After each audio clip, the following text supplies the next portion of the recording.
इस महीने हाथ थोड़ा तंग है। तुम तो मेरी बहन हो, प्लीज इस महीने भी तुम इंस्टॉलमेंट भरवा दो। आंटी ये क्या हुआ है, मारा इनको किसी ने?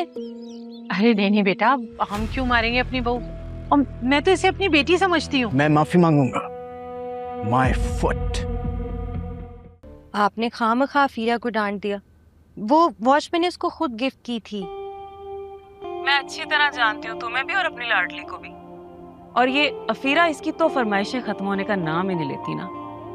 वैसे ये बात तुम भी कमाल हो, तुम्हारा बस चले ना भतीजी पर जान वार दो। ठीक है, मोहब्बत अपनी जगह, लेकिन इतनी महंगी घड़ी खरीद कर देने की क्या जरूरत थी? छोटी है भाई। वो मुझे भाभी award of the employ of the month award मिला था, तो उसका कंसोलेशन प्राइज था, सिर्फ वो दिया है। तो इसीलिए अवार्ड इन्होंने रख लिया और वॉच मुझे गिफ्ट कर दी। आपको कोई प्रॉब्लम है ओल्ड लेडी? देखो देखो इसकी जुबान कितनी चलती है। अफीरा बाज आ जाओ और खबरदार आज के बाद फुप्पो से कुछ मांगा तो। हाँ, तो इनसे मुझे कुछ मांगने की जरूरत है? मुझे जो इनका पसंद आता है वो मैं वैसे ही पहन लेती हूँ, जैसे मैंने अभी ये ड्रेस पहना हुआ है। और जो इनका है वो सब मेरा है। इकलौती भतीजी जो हूँ। क्यों? अस्सलाम वालेकुम। अरे हिबा, वालेकुम अस्सलाम, कैसी हो? मैं ठीक हूँ, आप सब कैसे हैं? बिल्कुल ठीक। जुनेद भाई आप कैसे हैं? मैं ठीक हूँ, अल्लाह का शुक्र। जुनेद भाई मुझे बैंक से कॉल आई थी, तो जो आपने लोन दिया हुआ है उसकी इंस्टॉलमेंट इस महीने भी पे नहीं हुई। वैसे मुझे समझ में नहीं आता, लोन तो हमने लिया हुआ है ना, फिर बैंक वाले तुमको किस खुशी में फोन घुमा देते हैं? वो आपने मेरी डेजिग्नेशन पे लोन दिया है, तो अगर आप इंस्टॉलमेंट पे नहीं करेंगे तो बैंक वाले मुझे ईमेल और कॉल्स करते रहेंगे। वो हिबा, मैंने तुम्हें बताया था ना, इस महीने हाथ थोड़ा तंग है। तुम तो मेरी बहन हो, प्लीज इस महीने भी तुम इंस्टॉलमेंट भरवा दो। वो मैंने आपके कहे बगैर इंस्टॉलमेंट पे कर दिया है, लेकिन बस मैं याद करा रही थी। चलिए एनीवे आप लोग जाएं, अल्लाह हाफिज। ओके, अल्लाह हाफिज। चलो अंदर।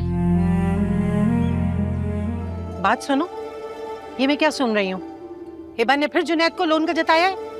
आपको फिक्रमंद होने की जरूरत नहीं है। थोड़ी देर में आपके बेटे के पास माजरत का फोन भी आ जाएगा। माजरत उसको करनी भी चाहिए, ये कोई तरीका नहीं है कि लोन जताया जाए। शुक्र करो सिर्फ लोन का ही का है, वरना जितने एहसानात वो कर चुकी है ना, अगर गिनने बैठ जाती तो तुम्हारे तो लेने के देने पड़ जाते। देखो, अगर उसने एहसान किया होगा ना तो वो तुम पे किया होगा। हमें तो उल्टा मुसीबत में डाल दिया है तुमसे रिश्ता करवा के। बस इसी मुसीबत का तो बोझ उठाने के चक्कर में है वो बेचारी।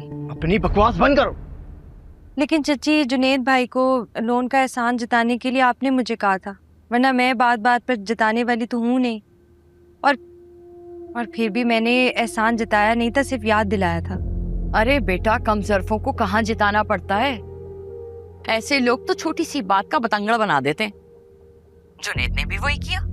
और मैं तुम्हें बता दूं, जुनेद बुरा नहीं है, वो तो बस उसकी माँ ही है जो उल्टी सीधी पट्टियां पढ़ाती रहती है उसे। अपा ये क्या हुआ है? बेटा तुम आओ, अंदर आओ। जी आंटी ये क्या हुआ है, मारा इनको किसी ने? अरे नहीं बेटा, हम क्यों मारेंगे अपनी बहू, और मैं तो इसे अपनी बेटी समझती हूँ। वो तो बस मियाँ बीवी के दरमियान कोई बात हो गई थी तो जुनैद का हाथ उठ गया। ऐसे हाथ उठ गया? वो कोई मशीन है जो बटन ऑन हुआ और उनका हाथ उठ गया? मैं तो आप लोग को इस तरह जाहिल नहीं समझती थी। अब आप चले मेरे साथ, अब यहाँ नहीं रुकने दे सकती मैं आपको। बेटा तुम इसे ऐसे कैसे ले जा सकती हो? तो मैं अब यहाँ छोड़कर जाऊं? अब आप जाएं, अपना सामान लेकर आए। अफाफ बेटा, बेटा बात तो सुनो। ये मिस हिबा है, इस कंपनी की सीनियर मैनेजर और इस प्रोजेक्ट की head. Good evening miss Hiba. आज सर। शेफ वॉरी, please have a seat. I think हमें अब मीटिंग को डिस्कस कर लेना चाहिए, ऑलरेडी काफ़ी देर हो गई है। आपके साथ मेन पॉइंट्स तो शेयर हो चुके होंगे मिस हिबा। कुत्सिया खाला का फ़ोन आया था शाम में। जुनेद के लिए वो बहुत परेशान है। होना भी चाहिए। वो चाह रही है कि तुम एक बार अफाफ से बात कर लो। इतनी सी बात पर वो अपना घर खराब ना करे। इतनी सी बात? एक शौहर का अपनी बीवी पर हाथ उठाना उनको इतनी सी बात लग रहा है? बहुत अफसोस है उनकी सोच पर। कुत्सिया खाला को बोले कि मैं कोई बात नहीं करूंगी जुनेद भाई से, क्योंकि बात करने का मतलब तो ये हुआ ना कि मैं फिजिकल वायलेंस को जस्टिफाई कर रही हूँ, और बिल्कुल किसी शौहर का हक नहीं बनता कि वो अपनी बीवी पर हाथ उठाए। जुनेद भाई ऐसे नहीं है। अफाफ की जुबान दराजी ने उन्हें इस लेवल पर पहुंचा दिया कि उन्हें हाथ उठाना पड़ा। शादी के बाद उनका एक दिन भी सुख से नहीं गुजरा है। फिर भी ये कोई पावरफुल लॉजिक नहीं है हाथ उठाने की। जुनेद भाई से कहें कि अगर वो चाहते हैं पापा घर आ जाएं तो आके माफी मांगे। किसी को भी वकील बनाकर आगे खड़े करने की जरूरत नहीं पड़ेगी। चलो, जैसे तुम्हारी मर्जी। देखें, मैं मानती हूँ कि जुनैद की गलती है, इसे हाथ नहीं उठाना चाहिए था, जिसके लिए मैं भी बहुत शर्मिंदा हूँ। लेकिन सबिया, आप ये बात माने कि गलती आपकी बेटी की भी है।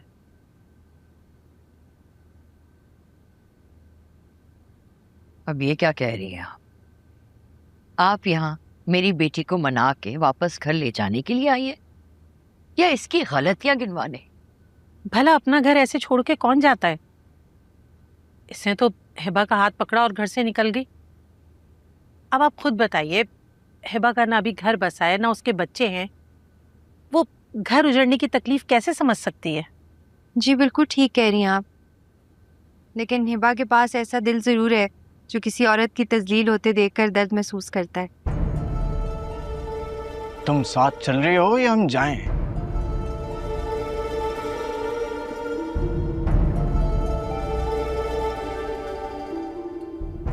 अब जुनेद भाई, लेकिन आपने माफी नहीं मांगी है पापा से। तुम्हारा दिमाग तो ठीक है लड़की। जुनैद मेरे इसरार पर यहाँ चलकर आ गया है, तो क्या ये बात काफी नहीं है? नहीं आंटी, ये काफी नहीं है। माफी मांगना एक बड़े ज़र्फ की बात होती है। अगली दफा हाथ उठाने से पहले आज के दिन की शर्मिंदगी याद करेंगे तो इस तरह की हरकत नहीं करेंगे। जुनेद भाई, आप माफी मांग लें पापा से, चली जाएंगी साथ।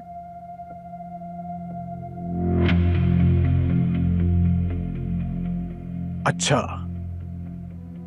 मैं माफी मांगूंगा। My foot. चलिए अम्मी, लगता है इन लोगों का दिमाग कुछ ज्यादा ही खराब हो गया है। नहीं, बात सुनिए कुत्सिया बहन। जब तक जुनेद की नाक से लकीरें नहीं खिंचवाई ना मैंने, अभी तब तक घर वापस नहीं जाऊंगी। मेरी शादी तो खैरियत से हो जाने देती, आपको भी अभी लड़के आना था।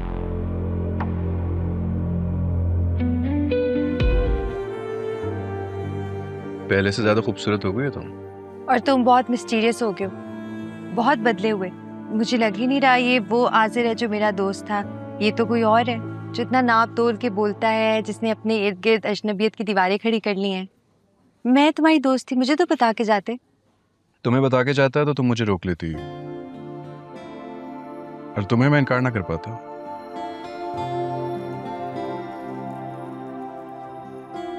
अच्छा खैर, बताओ मुझे तुम्हारे मिस्टर परफेक्ट कैसे हैं, और जूनियर मिस्टर परफेक्ट या मिस परफेक्ट कब मिलवा रही है मुझे? शादी नहीं हुई हमारी।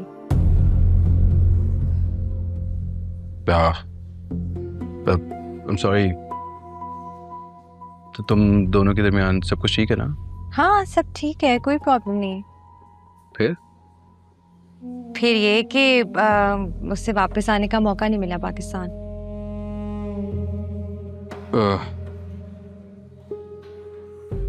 हिबा, साफ साफ बात करो ना, क्या मसला हुआ है? मैं समझ नहीं पा रहा, पहेलियां क्यों पूछवा रही हो? आज़र, कुछ मजबूरियां थी उसकी, ख्वाहिश और कोशिश दोनों के बावजूद नहीं आ सका, तो बस आता तो शादी होती। मतलब तुम इतने सालों से लॉन्ग डिस्टेंस रिलेशनशिप निभा रही हो? Nice, very nice. सिर्फ मैं नहीं, हम दोनों लॉन्ग डिस्टेंस रिलेशनशिप में। और अब तुम कोई नेगेटिव थॉट ना लेकर आना अपने दिमाग में। अमल की शादी पे आने वाला था छुट्टी लेकर, लेकिन उससे मिली नहीं छुट्टी, इसलिए अब शादी पोस्टपोन होगी है। एक बात बताओ हिबा, तुम वाकई इतनी मासूम हो या दिल को तसल्ली देती हो कि तुम इतनी मासूम हो, या एक्टिंग करती हो मासूम बनने की? क्या मतलब? मतलब ये कि कोई भी मर्द लॉन्ग डिस्टेंस रिलेशनशिप नहीं निभाता जब तक उसका अपना कोई इंटरेस्ट ना हो।